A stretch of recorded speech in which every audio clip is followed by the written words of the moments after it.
What's good, music producers? It's Curtis King of Airbit.com, here today to explain to you how many beats should you be making in a week to have a successful beat leasing business. Let's talk about it.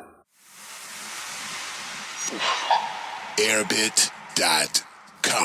Music producers, you are out there, you've been uploading your beats, you've been probably getting a few sales. Now you want to up the ante, now you want to level up. You've been making all kind of beats, all kind of styles, you're looking at the charts, you're trying to see, what's actually popular right now? You're sitting here, you're strategizing, and then you're sitting thinking to yourself, man, I only came up with 2 or 3 beats this week, I hope that's enough.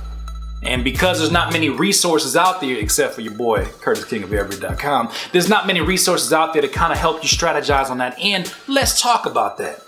How many beats you make per week?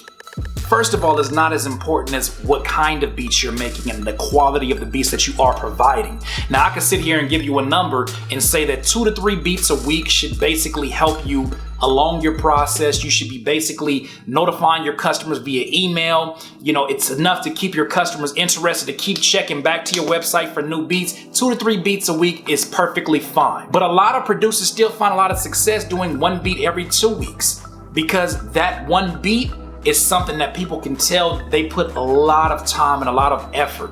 I mean, one of the Airbit users that I really am a big fan of, Tone Jones, you understand why there's time in between him putting out his production and his beats. The man is a mad scientist. That kind of quality takes time. So for something like that, you can't expect to get 7 or 8 of those every single week.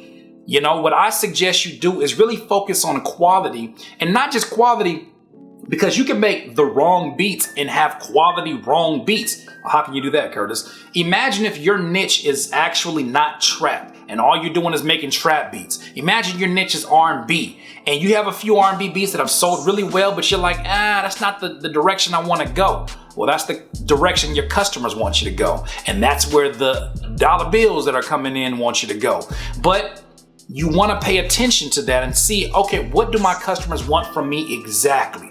And a lot of the times are going to want whatever it is your particular niche. Is that to say that you are not able to expand? No. I always teach the lesson of don't improve your weaknesses. Improve your weaknesses that hinder your strengths.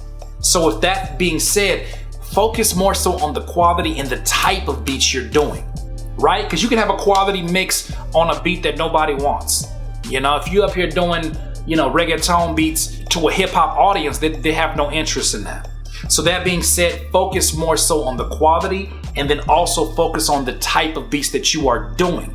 You know, one of the things that I do to strategize every week so that I can get 2 or 3 beats done is I sit here and I map out on my whiteboard every week. I say, this type of beat, I'm gonna make a reggae beat, I'm gonna make a traditional hip hop beat, and you know what, I'm gonna make a really dark trap beat. When I lay it out like that, you'll be surprised. I end up getting more than just the 3 beats done because, you know how it is when you're sitting making a beat, you push one sound and it inspires another. Or maybe you have one snare that you say, man, I would love to use it on a beat.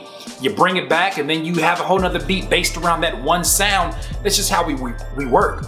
But you gotta sometimes get momentum going before you can actually get momentum on your side and actually start seeing some actual footwork and some actual traffic into what you are trying to present to the general public. So in terms of how many beats you should provide each week, like I said, 2 to 3 should be enough, but really don't focus on the number, focus on the quality and focus on if you're providing what your niche actually wants from you. Once again, this is Curtis King of Airbit.com. Have a good one.